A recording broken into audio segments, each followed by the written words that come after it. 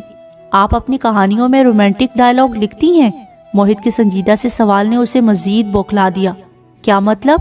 مطلب یہ کہ ابھی تو میں نے کچھ کہا ہی نہیں اور محترمہ بالکل اسٹرابری کی طرح سرخ ہو گئی ہیں۔ تو جب وہ خود لکھتی ہوں گی تو تب کیا حالت ہوگی؟ موہت کو اپنے سامنے بیٹھی یہ سادہ سی لڑکی نہ جانے کیوں اچھی لگنے لگی تھی۔ لفظ لکھنا اور چیز، جبکہ ان کو برتنا ایک اور مرحلہ ہوتا ہے۔ سنائلہ نے پر اعتماد نظر آنے کی کوشش کی۔ کون سی چیز زیادہ آسان ہے، لکھنا یا ان کا تجربہ کرنا؟ وہ دلچسپی سے بولا۔ تھیوری سے زیادہ پریکٹیکل ہمیشہ مشکل ہوتا ہے۔ سنائلہ کے بے ساختہ جملے پر وہ کہکہا لگا کر ہنسا، جبکہ سنائلہ خفہ زدہ انداز سے موروں کے جوڑے کو دیکھنے لگی جو پورے لان میں اٹکیلیاں کر رہے تھے۔ یہ میرے بابا کو چولستان میں رہنے والے ایک ملازم نے گفٹ کیے تھے۔ موہت نے اس کی نظروں کے تعاقب میں دیکھتے ہوئے اطلاع دی۔ یہ کب سے ہیں آپ کے گھر؟ سنائلہ نے تجسس سے پوچھا۔ پچھلے 2 سال سے یہ ہمارے گھر کا حصہ ہیں، لیکن مجھے آج ان کی خوش قسمتی کا یقین آ گیا ہے۔ موہت کی ذو معنی انداز پر اس نے چونک کر دیکھا۔ آپ جب سے یہاں ہیں اس وقت سے انہی پر نظر کرم کر کے بیٹھی ہیں، اس لیے مجھے لگا کہ مجھ سے زیادہ تو یہ لکی ہیں۔ موہت کی بات پر وہ بے ساختہ جھیپ سی گئی۔ اس کے گال تپ گئے اور وہ پلکیں چپک چپک کر سامنے بیٹھے شخص کو دیکھنے لگی، جس کا بدلا ہوا روپ اس کے ہاتھ پیر پھلا رہا تھا۔ سنائلہ، ایک بات کہوں؟ اس کے لہجے کی حدت سے سنائلہ کا دل پگھلا۔ ابھی بھی وقت ہے، سوچ لیں کہ میرے جیسا شخص زندگی کی دوڑ میں آپ کے ساتھ کیسے چلے گا۔ سنائلہ نے ایک دم نگاہ اٹھا کر اس کی جانب دیکھا۔ موہت کی آنکھوں میں بے بسی کے سارے رنگ تھے۔ محبت اگر سوچ سمجھ کر اور نفع اور نقصان دیکھ کر کی جائے تو وہ محبت نہیں، ایگریمنٹ ہوتا ہے، اور مجھے زندگی میں ایگریمنٹ کبھی بھی اچھے نہیں لگتے۔ وہ بڑے پر اعتماد انداز سے اس کی آنکھوں میں آنکھیں ڈال کر مزید گویا ہوئی۔ اس چیز کی کیا گارنٹی ہے کہ میں جو دونوں پاؤں زمین پر رکھے آپ کے سامنے موجود ہوں، آنے والے وقتوں میں یہ زمین بھی میرے قدموں کے نیچے رہے گی یا نہیں؟ وہ اس کی بات پر لاجواب ہوا۔ مجھے ہمیشہ اس چیز پر فخر رہے گا کہ آپ کے جسم کا ایک حصہ اپنے فرائض کی انجام دہی کے نتیجے میں ضائع ہوا۔ یہ عزت اور یہ مقام ہر شخص کے حصے میں تھوڑا آتا ہے۔ اللہ ایسے کاموں کے لیے اپنے خاص بندوں کا انتخاب کرتا ہے۔ سنائلہ کے لفظ موہت کے جسم میں ایک نئی توانائی کا خوبصورت توانا احساس بھر رہے تھے۔ ایک بات تو بتائیں۔ وہ تھوڑی سی ہچکچاہٹ کا شکار ہوئی۔ موہت نے سر اٹھا کر اس عام سی نظر آنے والی خاص لڑکی کو دیکھا۔ میں تو عام سی شکل و صورت کی لڑکی ہوں، آپ کو مجھ میں کیا خاص نظر آ گیا؟ سنائلہ کے لبوں پر وہ سوال آ ہی گیا جو وہ کافی دنوں سے کرنا چاہ رہی تھی۔ آپ کی اپنے فرضی کردار سے محبت اور لگن، جس کے نتیجے میں آپ کے سامنے ہوں۔ موہت نے مسکرا کر کہا، آپ مجھے بہت حیران کن لگی۔ آپ کے جذبے میں سچائی تھی، اور جب جذبوں میں سچائی ہو اور کچھ کر گزرنے کی دھن ہو تو منزلیں خود بخود سامنے آ جاتی ہیں۔ ایک اور بات پوچھوں؟ سنائلہ کے چہرے پر گہری سوچ کا تاثر ابھرا۔ موہت نے فوراً اس بات میں سر ہلایا۔ اگر زندگی میں آپ کے ساتھ یہ حادثہ نہ ہوا ہوتا اور آپ اپنے قدموں پر کھڑے ہوتے تو کیا تب بھی مجھ جیسی عام سی لڑکی کے جذبوں کی پذیرائی کرتے؟ کیا مطلب؟ وہ بری طرح چونکا۔ دیکھیں نا، آپ کے اسٹیٹس اور میرے اسٹیٹس میں زمین و آسمان کا فرق ہے۔ آپ کی وجاہت اور متاثر کن شخصیت کو دیکھ کر ابھی بھی لڑکیاں مڑ مڑ کر دیکھتی ہیں۔ آپ کے پاس وہ سب کچھ ہے جو میرے پاس نہیں۔ ایسے میں کیا تب بھی آپ کی زندگی میں میری کوئی گنجائش نکلتی؟ اس نے انتہائی شفاف سوال بڑے سادہ سے لہجے میں پوچھا۔ موہت نے ایک لمبا سانس لیا۔ میں اس حادثے سے پہلے قسمت پر یقین نہیں رکھتا تھا، لیکن اس کے بعد مجھے معلوم ہوا کہ اللہ کی پلاننگ میں جو چیزیں شامل ہوں وہ ہو کر رہتی ہیں۔ آپ کو میری زندگی میں آنا ہی تھا۔ یہ کیسے ہوتا یہ اللہ بہتر جانتا ہے۔ چاہے یہ حادثہ ہوتا یا نہ ہوتا، آپ کی جگہ میرا گھر اور میرا دل ہی تھا۔ موہت میں بڑی مثبت تبدیلی آئی تھی۔ وہ مسکراتے ہوئے اسے دیکھ رہا تھا جو اب کھلکھلا کر ہنس رہی تھی۔ عائشہ نے کوئی 8ویں بار اپنے رسٹ واچ میں وقت دیکھا تھا۔ اس کی نگاہیں پارک کے داخلی گیٹ کی جانب تھی جہاں سے رامس نے آنا تھا۔ گزشتہ رات اس نے بڑے پزمردہ خیالات کے ساتھ بسر کی۔ دل کے ساتھ ویسے ہی اس کی ٹھنی ہوئی تھی۔ ساری رات وہ اپنے بیڈ روم سے اسٹوڈیو کے چکر لگاتے ہوئے گزار دیتی۔ دل کو کسی بھی لمحے سکون حاصل نہیں تھا۔ ہر وقت یہی سوچ دل و دماغ کا احاطہ کیے رکھتی کہ اس شخص نے میرے ساتھ ایسا کیوں کیا؟ اس کو پوری دنیا میں افیئر چلانے کے لیے کیا میں ہی ملی تھی؟ یہ سوچ اسے بری طرح جھنجھلا کر رکھ دیتی۔ انہی پریشان کن سوچوں کی وجہ سے اس نے کئی تصاویر اپنی خراب کی، کئی کینوس اٹھا کر سٹور میں پھینکے۔ شکل سے تو وہ بالکل بھی ایسا نہیں لگتا تھا۔ دل ہر وقت یہی دہائی دیتا رہتا، شکلیں ہی تو دھوکہ دیتی ہیں۔ یہ لوگوں کی فنکاری ہی تو ہوتی ہے کہ وہ ایک چہرے پر کئی چہرے سجا لیتے ہیں۔ دماغ بڑی مکار سی مسکراہٹ کے ساتھ یاد دلاتا۔ وہ اپنی گاڑی کے ساتھ ٹیک لگائے شام کی واک کے لیے آنے والے لوگوں کو بیزاری سے دیکھ رہی تھی۔ دماغ میں مختلف سوچوں نے ادھم مچا رکھا تھا۔ وقت جیسے جیسے گزر رہا تھا، عائشہ کے دل کی دھڑکنیں بے ترتیب ہوتی جا رہی تھی۔ کہیں اس بے وقوف نے خودکشی تو نہیں کر لی؟ پہلے بھی یہ کارنامہ سر انجام دے چکا ہے۔ عائشہ کا دھیان اب رامس کی جانب ہوا۔ ماہم کمینی کے مسئلے ہی ختم نہیں ہوتے، پتہ نہیں آج کل کن چکروں میں ہے جو محترمہ کی مصروفیت ہی ختم ہونے کا نام نہیں لے رہی۔ عائشہ کو ایک دم ہی ماہم پر غصہ آنے لگا۔ انسانیت نام کی کوئی چیز نہیں ہے اس میں۔ سائیکالوجی پڑھ پڑھ کر خود بھی سائیکک ہو گئی ہے۔ ماہم نے آگے بڑھ کر شہتوت کے درخت سے ایک نرم سی ٹہنی توڑی۔ وہ اب ماہم کو دل ہی دل میں کوستے ہوئے گیٹ کی طرف بڑھ رہی تھی۔ میری بلا سے بھاڑ میں جائے رامس، میں خواہ خواہ اس کے لیے اپسیٹ ہو رہی ہوں۔ اس نے اب اپنی کلاس خود لی۔ رسٹ واچ پر ٹائم دیکھا، اسے وہاں کھڑے ہوئے پورے 40 منٹ ہو چکے تھے۔ اس کو کال کر کے پوچھ لیتی ہوں کہ کہاں رہ گیا ہے وہ۔ ایک عقل مندانہ نکتہ اسے بڑی دیر بعد سوجھ ہی گیا۔ اس نے گاڑی کی فرنٹ سیٹ سے اپنا بیگ نکالا۔ ہیلو، وہ بالکل اس کے پیچھے سے آ کر بولا تو عائشہ اچھل کر رہ گئی۔ اس نے فق چہرے سے اپنے پیچھے بلیک جینز پر فیروزی ٹی شرٹ میں بالکل فریش رامس کو دیکھا۔ اسے کئی لمحوں تک یقین ہی نہیں آیا۔ آپ زندہ ہیں؟ عائشہ کے طنزیہ انداز پر وہ کہکہا لگا کر ہنسا اور ہنستا ہی چلا گیا۔ مجھے 101% یقین تھا کہ آپ یہی سوچ رہی ہوں گی کہ میں نے شاید سوسائڈ کر لی ہے۔ خیر ایسی بھی کوئی بات نہیں۔ وہ صاف مکر گئی۔ اسے یقین نہیں آ رہا تھا کہ وہ اتنا تر و تازہ اور فریش بھی لگ سکتا ہے۔ کیا دیکھ رہی ہیں کہ میں اتنا نہاد ہو کر دل لگا کر شیو کر کے کیسے آ گیا؟ اس نے بڑی سرعت سے عائشہ کے ذہن میں ابھرتی سوچوں کو پڑھا۔ یہ سب میں نے آپ کے لیے کیا ہے، اس لیے تو لیٹ ہو گیا۔ وہ گاڑی سے ٹیک لگائے بڑے مزے سے بتا رہا تھا۔ کل میرے مجنوں والے حلیے کو دیکھ کر آپ پریشان ہو گئی تھی نا، تو میں نے سوچا جو لوگ آپ کے لیے اپسیٹ ہوتے ہیں ان کو مزید پریشان کرنا کہاں کی انسانیت ہے۔ وہ بھی سامنے درخت سے ایک لمبی ساری ٹہنی توڑ لایا تھا، جبکہ عائشہ حیرانگی سے اس پورے اعتماد نوجوان کو دیکھ رہی تھی جو کبھی ماہم کے کلینک میں علاج کے لیے آیا کرتا تھا۔ میں نے ساری رات اس بات کا سوگ منایا، تکیے میں منہ دے کر بالکل بچوں کی طرح آخری بار رویا۔ اس کے بعد صبح ناشتہ کر کے اپنی محبت پر خوب ہنسا۔ وہ زمین پر لکیریں کھینچتے ہوئے بڑے دلچسپ انداز سے اپنا کارنامہ سنا رہا تھا۔ اچھا، میں تو کل ڈر گئی تھی، عائشہ نے صاف گوئی سے کہا۔ آپ نے سوچا ہوگا کہ جذباتی سا بندہ ہے، کہیں خود کو کوئی نقصان نہ پہنچا لے۔ اس کا انداز 100% درست تھا۔ میں شاید ایسا بھی کر گزرتا، وہ لاپرواہی سے بولا، اگر آپ نے مجھے اپنے بھائی موہت کا نہ بتایا ہوتا۔ عائشہ اس کی بات پر الجھ گئی۔ میں نے سوچا کہ جب موہت جیسا بندہ جس نے ایک عظیم مقصد کی بنا پر اپنے جسم کا ایک حصہ کھو دیا، جب اس نے اس جیسے شخص کی قدر نہیں کی تو میں اس کے سامنے کس کھیت کی مولی ہوں۔ وہ استہزائیہ انداز میں ہنسا۔ پھر اس نے جس معمولی بات کو وجہ بنا کر مجھے مسترد کیا، میں تو شاکڈ رہ گیا۔ وہ ہاتھ میں پکڑی ٹہنی زمین پر آہستہ آہستہ مارتے ہوئے رنجیدہ لہجے میں مزید بولا، مجھے وہ اچھی لگتی تھی، لیکن اپنی شکل و صورت کی بنا پر نہیں، اپنے پروفیشن کی وجہ سے۔ اس کی بات پر عائشہ پوری طرح چونکی۔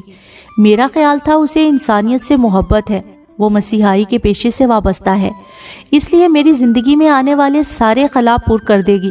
لیکن وہ دھیمے لہجے میں بولتے بولتے چپ کر گیا۔ بس ہر انسان اپنے لیے بہتر سوچ سکتا ہے، ہم کیا کہہ سکتے ہیں۔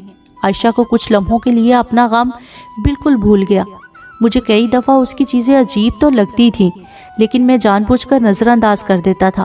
لیکن مجھے اب پتہ چلا کہ انسان اپنی ان چھوٹی چھوٹی چیزوں سے بہت جلد پہچانا جاتا ہے جو وہ روانی میں کر رہا ہوتا ہے۔ رامس نے پہلی دفعہ کھل کر اعتراف کیا۔ خیر چھوڑیں، آپ میرے لیے کون سی پینٹنگ لائی ہیں؟ رامس نے جان بوجھ کر گفتگو کا رخ بدلا تو عائشہ بھی کندھے جھٹک کر گاڑی کی ڈگی کی طرف بڑھی۔ واو، بیوٹیفل۔ رامس توصیفی نگاہوں سے اس خوبصورت پینٹنگ کو دیکھ رہا تھا۔ پہاڑوں کے درمیان بل کھاتا ایک خوبصورت راستہ جو تا حد نگاہ صاف، شفاف اور روشن دکھائی دے رہا تھا، جبکہ پہاڑ سرخ، زرد اور سبز رنگوں کے پھولوں سے اس طرح لدے ہوئے تھے کہ کوئی بھی حصہ خالی نظر نہیں آ رہا تھا۔ آپ کا تخیل بہت خوبصورت ہے، رامس نے کھلے دل سے سراہا تو وہ مسکرا دی۔ میرا خیال تھا کہ آپ میرے لیے ایسی پینٹنگ بنا کر لائیں گی جس میں ایک لمبی ریلوے لائن پر ایک نوجوان اپنا سر جھکائے مایوس اور پریشان کن حالت میں بیٹھا ہوگا۔ اس سے کچھ فاصلے پر ایک خوبصورت لڑکی اس کو چھوڑ کر ہمیشہ کے لیے جا رہی ہوگی۔ وہ رامس کی بات پر بے ساختہ ہنس پڑی۔ ہرگز نہیں، میں ایسا کر ہی نہیں سکتی۔ عائشہ نے فوراً تردید کی۔ مجھے اگر رنگوں سے کچھ شدھ بدھ ہے تو میری کوشش ہوتی ہے کہ میری پینٹنگ سے کسی دوسرے بندے کو مثبت تحریک ملے۔ مجھے مایوسی اور ناکامی کا کوئی بھی رنگ اچھا نہیں لگتا۔ وہ بہت سلجھے ہوئے انداز سے اپنا موقف بتا رہی تھی۔ آپ بہت اچھی لڑکی ہیں، رامس نے بڑے دل سے کہا۔ وہ شخص بہت خوش قسمت ہوگا جو زندگی کے سفر میں آپ کا شریک ہوگا۔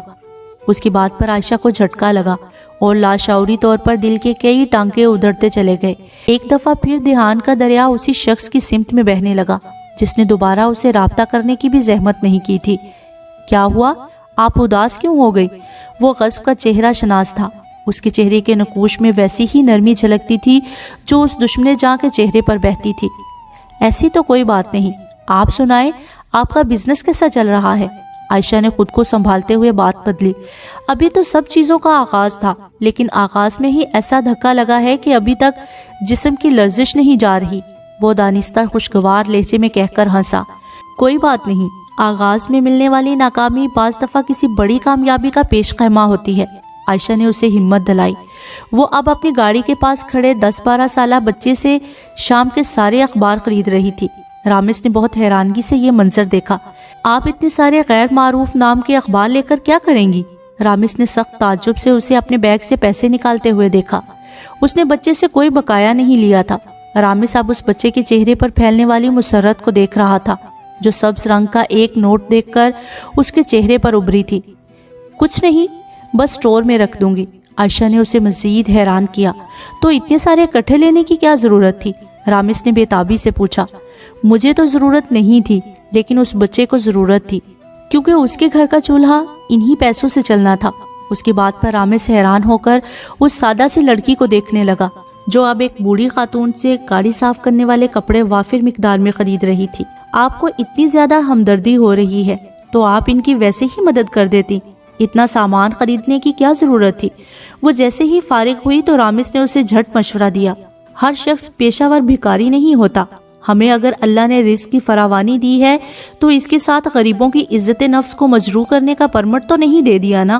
وہ اس کی بات پر کئی لمحے تک بول ہی نہیں پایا۔ آپ ماہم سے بہت مختلف ہیں۔ وہ اس سے سخت متاثر ہو چکا تھا۔ میں ماہم سے اتنی ہی مختلف ہوں جتنا ایک انسان دوسرے انسان سے ہوتا ہے۔ وہ اب رسٹ واچ پر ٹائم دیکھ رہی تھی۔ مغرب کی اذان کا وقت ہونے والا تھا۔ کیا میں موہت سے ملنے کے لیے آپ کے گھر آ سکتا ہوں؟ وہ اس کی اچانک فرمائش پر کچھ پریشان ہوئی۔ وہ کیوں؟ میں اس سے پوچھنا چاہتا ہوں کہ جب کوئی آپ کی ذات کی نفی کر دے، آپ کی پوری شخصیت کو مسترد کر دے، تو اس دکھ سے نکلنے میں کتنا وقت لگتا ہے؟ رامز کے سوال پر عائشہ کو لگا جیسے اس کی قوت گویائی سلب ہو گئی ہو۔ اپنے سامنے کھڑا خوشباش اور فریش سا نوجوان ابھی بھی اس غم سے باہر نہیں نکلا تھا۔ وہ ایک دفعہ پھر بے سکون ہوئی۔